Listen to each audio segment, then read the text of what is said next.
E aí pessoal, tudo bem? Hoje nós vamos cobrir mais um caso raro. Eu não achei mais fontes na internet além da fonte original que eu trouxe essa matéria, que foi uma publicação da revista UFO.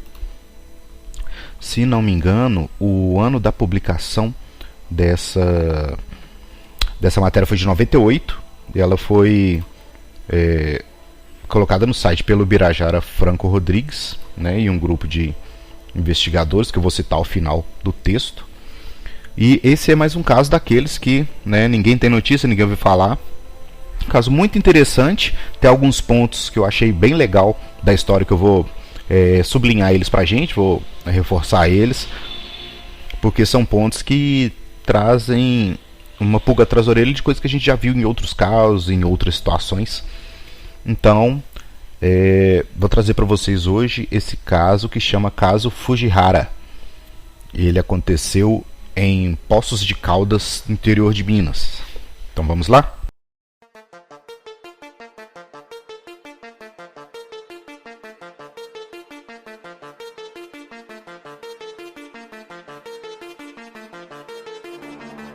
Você está ouvindo Projeto Contato Podcast. Episódio de hoje, caso Fujihara.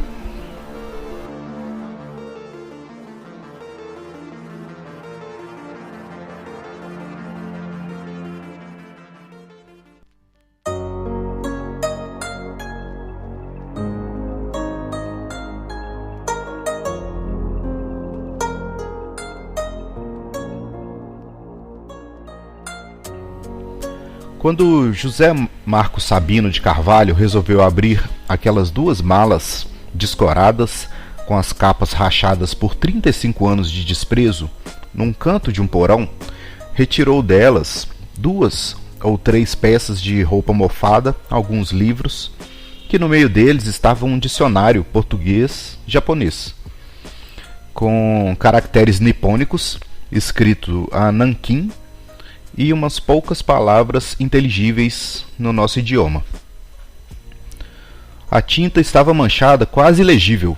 O pequeno livro protegia 3 fotografias em preto e branco, de bordas já amareladas, que mostravam um objeto em forma de prato, visivelmente em relevo, e que se destacavam 3 superfícies, né, 3 ondulações na parte superior desse OVNI, desse prato.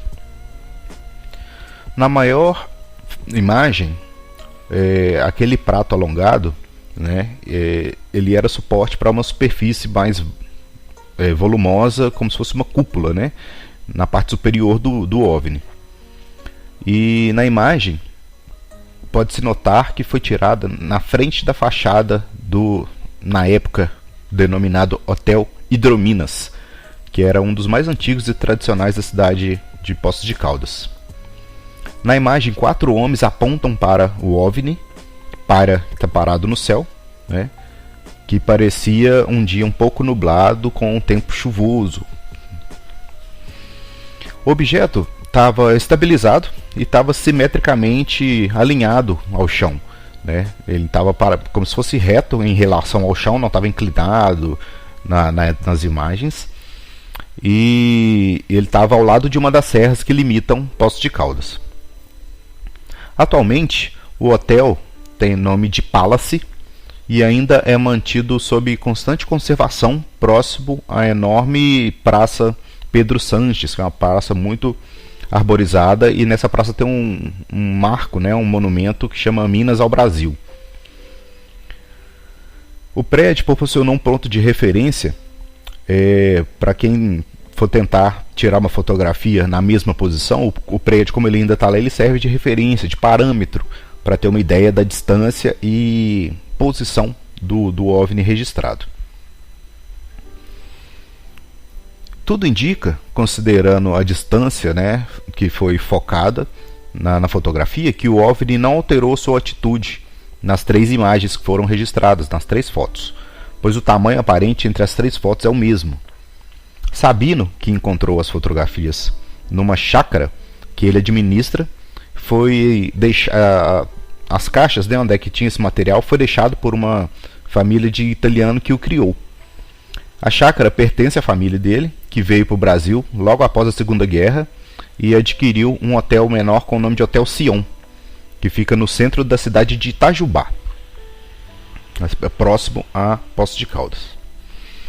Com o passar dos anos, todos foram falecendo e Sabino herdou a responsabilidade de administrar o pequeno sítio, né, cujo esse porão, que tinha diversos móveis lá parados e estragados, e alguns pertences velhos do hotel, e algumas malas que eram deixadas por alguns viajantes que não retornavam para apanhá-las, o que era uma prática muito comum de quem trabalhava viajando naquela época. A família desfez o negócio do hotel em 69 e todos foram residir na chácara, levando os objetos que não entraram na transação para esse local, para essa chácara. Nesse fato em questão, Sabino lembrava-se de um japonês que se instalava periodicamente por alguns dias, né, com remédios ou alguns produtos agrícolas, pelo que ele se lembrava. Provavelmente, devido à falta de dinheiro, o japonês não retornou mais ao hotel, deixando lá essa mala, né, com alguns pertences de pouco ou nenhum valor, digamos assim. Segundo ele, isso era realmente muito comum. Alguns viajantes faziam algumas viagens, né, para cidades do interior, só que sem sucesso nas suas vendas ou em conseguir emprego, eles não voltavam para o hotel para recuperar suas coisas, né? Eles seguiam ou tentavam voltar para os seus destinos. Sabino lembra ainda que um japonês viajante tinha suas atividades em Poços de Caldas e Itajubá, e estimava que ele teria cerca de 30 anos de idade, era um rapaz até novo. Sabino encontrou as fotografias em uma mala velha e empoeirada no porão da chácara dessa família, né, da sua família, no interior de Minas. Segundo Sabino, ele ainda pode, que ele afirma, né, sem muita segurança, ele crê que a última vez que esse viajante esteve no hotel foi no final da década de 50 ou início dos anos 60, né, numa janela aí entre 58 e 64. Com o passar dos anos, a proprietária do hotel, de tempo em tempo, comentava sobre essas fotos que estavam nessa mala desse viajante, e uma vez disse que o próprio viajante teria enviado cópias dessas imagens e os negativos para os Estados Unidos, ao que em tudo indica para avaliação, né, na agência espacial, na NASA, mas que, no entanto, jamais recebera qualquer resposta disso.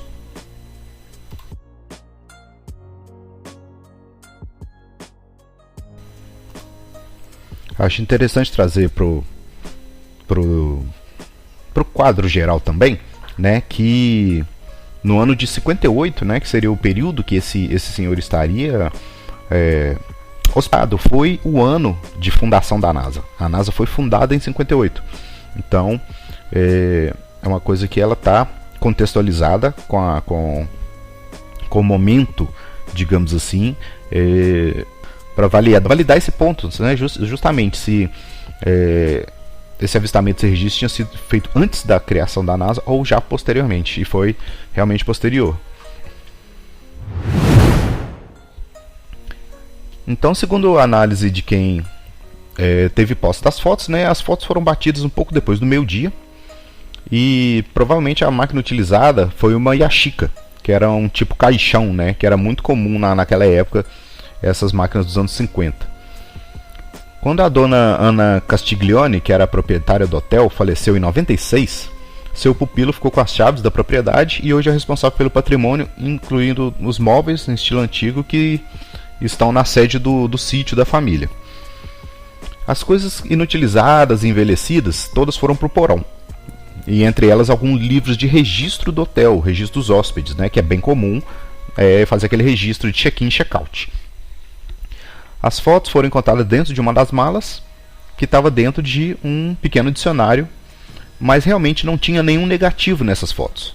Sabino não hesitou em entregar as fotos que encontrou para o jornalista chamado Alair de Almeida, ainda no ano de 97, foi em outubro de 97. Alair publicou as fotos no seu jornal regional que se chama Região Sul, que ele cobre 53 cidades do sul de Minas. Eu procurei online e não achei registro, eu acho que não chegaram a digitalizar essas edições mais antigas dos jornais. Então realmente eu não consegui achar nenhuma versão online, né, nada digital dessas fotos ainda. Eu acredito que a equipe da revista UFO tenha em posse ainda. Como eu peguei no site da revista UFO essa matéria, os links estão quebrados, então as imagens não são carregadas. Então eu tive um pouco de dificuldade para adquirir as fotos nesse sentido, ver as fotos para colocar para vocês como referência. Então, durante a pesquisa que foi realizada na região, né, o grupo de ufólogos que registrou o caso, eles conseguiram, depois muitas horas de busca nessas caixas, nesse material que estava no porão da chácara, encontrar em um dos livros de registro um nome japonês, que era o mesmo nome que estava no dicionário, T. Fujihara. Então foram ao centro da cidade, num hotel chamado Hotel Sion, na Praça Pereira dos Santos, e foram informados que somente os livros dos últimos 6 meses estavam lá disponíveis, que os livros antigos realmente tinham sido levados para a família de italianos que tinha vendido a chácara. Então só os livros, o histórico mais recente foi mantido, e tudo que era antigo foi mandado para essa chácara, onde os ufólogos encontraram o livro com o nome. E então no meio, no meio de outros livros e entulhos, os arquivos anteriores a 1960 não tinha nenhum registro do Fujihara. Alair e Sabino, né, o repórter, e Sabino, o proprietário, digamos assim, dos materiais hoje, fizeram questão de deixar as fotos sob custódia dos pesquisadores para que fossem publicadas na revista UFO. Então o Birajara adquiriu essas fotos na época, e os avaliadores, a princípio, com a tecnologia, né, que tinha na época, e a análise não foi feita uma análise aprofundada, né, de fato das fotos, mas as fotos foram avaliadas inicialmente, e eles notaram semelhanças com o caso das fotografias feitas pelo Ed Keffel, que estava em companhia do repórter João Martins, da revista O Cruzeiro, que foram as fotos do OVNI da Barra da Tijuca. Então inicialmente eles notaram uma semelhança do OVNI do caso Fujihara com o OVNI da Barra da Tijuca, onde é que ele tinha umas nuances na cúpula, né, na parte superior dele, tinha um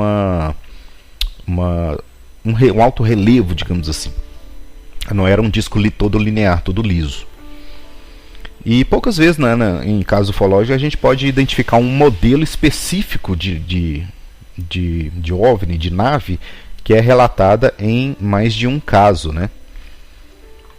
E é interessante frisar também que a cidade de Poços de Caldas tem uma usina de extração de urânio radioativo, né, que naturalmente ela é mantida com um certo sigilo, assim, ela não é aberta a público por motivos óbvios, né? Então esse é um dos pontos que eu comentei com vocês, que eu queria trazer lá no começo, que eu achei legal sublinhar, porque é comum o avistamento em locais de mineração de material radioativo, né? O urânio ele serve de tanto belicamente, né, para a criação de bombas que a gente desenvolveu aqui na Terra, quanto para desenvolvimento tecnológico, né? Então imaginamos que o urânio esteja no radar deles como ponto de interesse, digamos assim. Então não é raro, não é incomum encontrar ter avistamento de OVNIs, de sondas em locais de extração de material radioativo.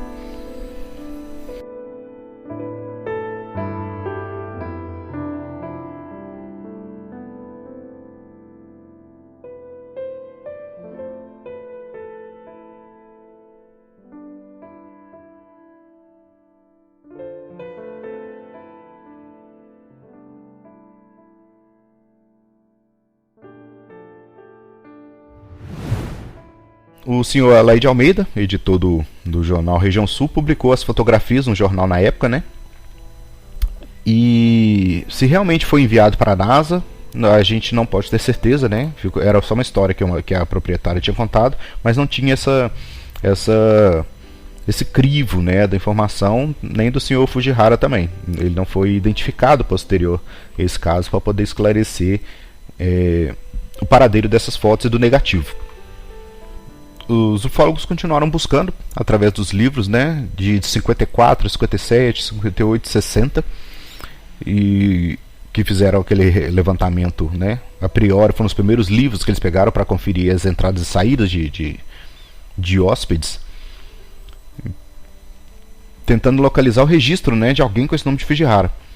Então, Alair de Almeida, ele encontrou no dia 10 de março de 62, né, e saída no dia 13 de março de 62, ficando 3 dias, né, hospedado,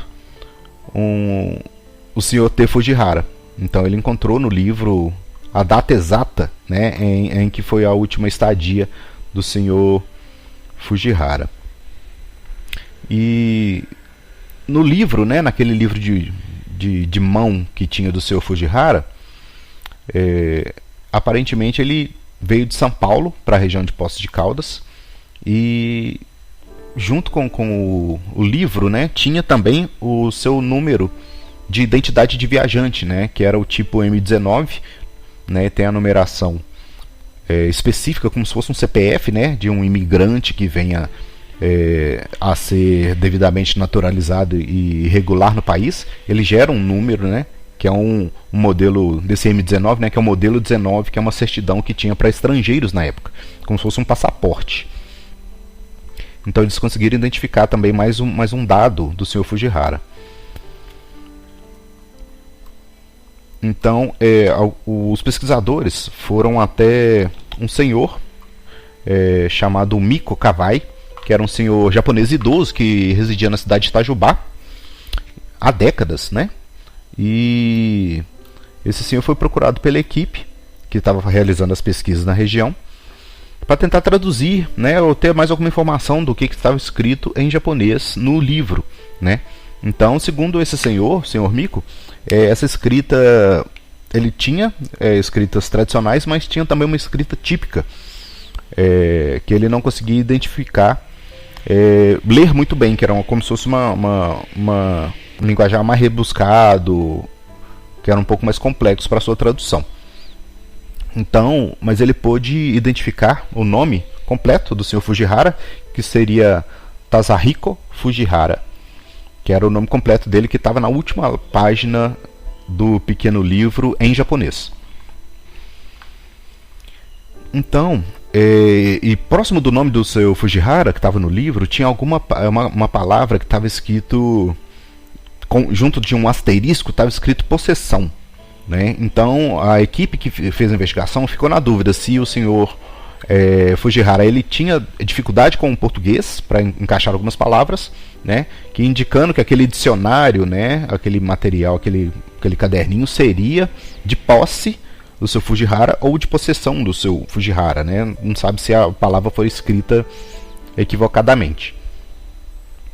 Então, dentro do dicionário, tinha outra frase também que estava escrita que deixou a equipe bem surpresa, digamos assim. Estava escrito entre aspas: muito cuidado, material radioativo. Então, não se sabe se o Sr. Fujihara ele trabalhava nessa área da mineração de urânio ou se era referente ao OVNI, que ele estava citando essa questão da radioatividade. Isso ficou em aberto, porque como só escreveu muito cuidado, ponto, material radioativo, não sabe se de fato ele trabalhava, manuseava material radioativo, né? Ou ele tinha alguma outra informação. Essa frase ficou solta dentro do caderno. O senhor Miko, que é o tradutor, né, que foi encontrado pela equipe, ele afirma que há outras notas em dialeto japonês antigo que ele não domina, então ele não pôde traduzir, né? Então, e tinha algumas coisas que eram de cunho técnico, que ele não quis se arriscar a traduzir também. Então, diante dessa situação, né, que não tinha os negativos, né, à disposição, fica difícil estabelecer exatamente quem que era o seu Fujihara, porque não tinha a função dele, né, qual era a sua ocupação, qual era o trabalho dele. A equipe, então, continuou pesquisando nos jornais e na região de Poços de Caldas se mais algum outro jornal ou televisão tinha coberto essa notícia, e não foi encontrado nada. Ninguém publicou essas fotos, né, ou qualquer notícia relacionada a eles.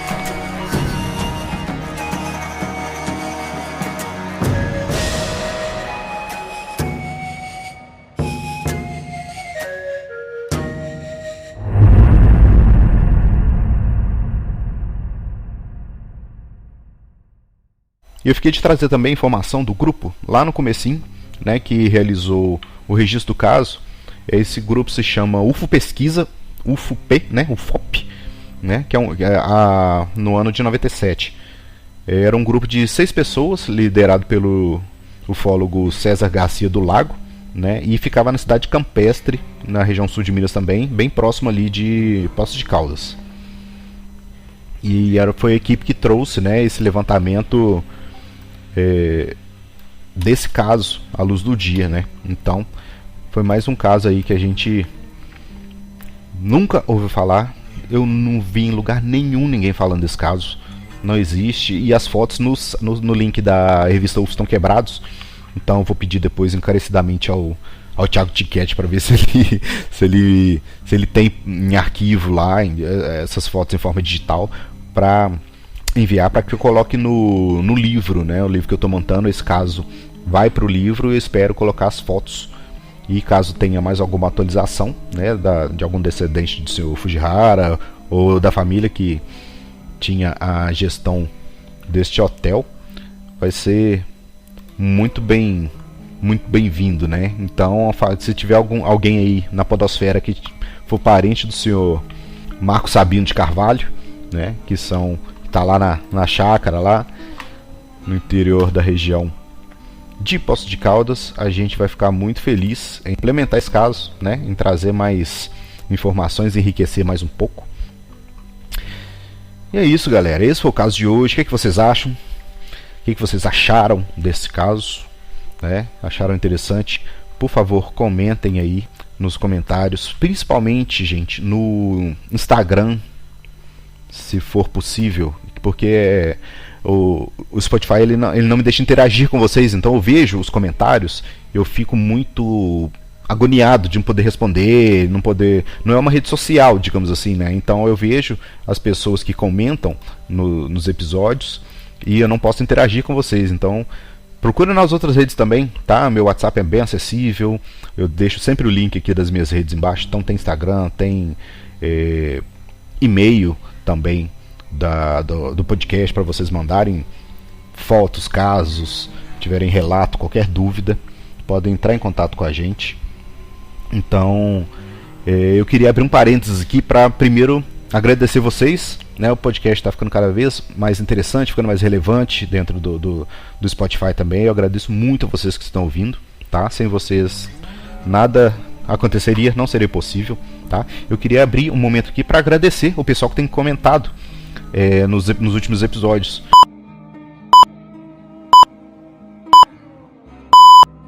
Eu queria abrir um parênteses aqui para agradecer o Igor Bonano, né, que ele comentou no caso João Franco, que ele fez um comentário bem engraçado. Abre aspas, eu costumo dizer que minha mãe já me salvou de 2 abduções. A segunda pode ser fantasia minha, mas o primeiro caso, minha mãe não gosta nem de tocar no assunto. Igor Bonano, pelo amor de Deus, eu quero escutar essa história, deve ser muito interessante. Então me procure, cara, nas redes, tanto no Instagram, quanto no WhatsApp também, tal. Vamos trazer, vamos registrar o seu caso, vamos jogar aqui no podcast também pro pessoal ouvir essa história, né? Que tanto, se ela amedronta tanto a sua mãe, alguma tem, né? De verdade ali, que deixa ela nessa posição de temor e agonia em comentar do caso, tá? Então vamos tentar trazer esse caso, mas claro, né, com respeito, né, sem citar o nome da sua mãe também, não tem problema, tá? Vamos só trazer a história para que ela seja contada, tá? Queria dar um abraço também, mandar um abraço aqui pro Alexandre Garcia do Rio, que agradeceu também, achou bem legal a história do caso João Franco, né? Achou uma pena que trouxe efeitos negativos, né, pro senhor João Franco. No caso Vicente Lucindo, né, teve um comentário também da Flora, que falou que está adorando esses casos pouco conhecidos, né, que a maioria dos podcasts sempre fala dos mesmos casos, e a ideia sempre foi essa, viu, Flora? Trazer uma coisa diferente, né, porque senão a gente fica só falando dos mesmos casos nos podcasts, sempre tratando os mesmos casos, sendo que tem outros casos, outras histórias tão legais quanto aí que ainda não tomaram a devida luz, né, a devida importância. Então, Flora, muito obrigado pelo comentário. No episódio da Vila Operária, né, o Breno Koshi, né, falou que a família dele trabalhou na mina onde é que aconteceu o caso, que ele ia perguntar aos tios dele. Breno, também, muito obrigado pelo comentário. E, por favor, se tiver alguma informação, manda por e-mail, manda por WhatsApp, Instagram. Eu sou acessível em todas as redes sociais, é muito fácil me achar. Ou Projeto Contato, ou Morgan Almeida, é muito fácil me achar na internet, tá? Então, se tiverem o interesse e a oportunidade, estou lá, tá? Para registrar essa história de vocês também. O Rodrigo de Macaé comentou também no caso do Vila Operária. Opa, faz episódios de 30 minutos ou mais, por favor, se der. Obrigado, super fã. Então, Rodrigo, muito obrigado, cara. É um pouco difícil para mim falar tanto, né? Falar meia hora, mais de meia hora, assim. Eu sou um cara muito, não parece, mas eu sou muito tímido. Então é complicado para mim ficar fazendo conteúdo tão longo.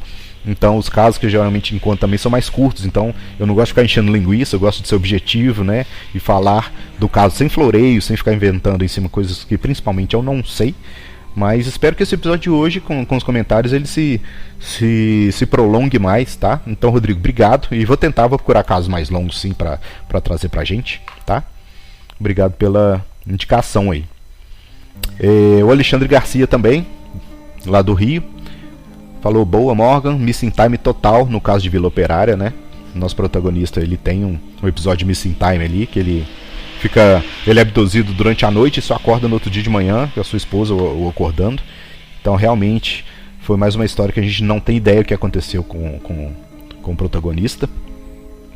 O caso Bebedouro, né, foi nosso episódio 36. Esse comentário, quando eu li, quase que eu caí da cadeira. Clara comentou nesse episódio, abre aspas, fico feliz em saber que a história do meu pai está até no Spotify. É uma história extraordinária. Claro, fiquei muito feliz com o seu comentário, sem palavras, tá?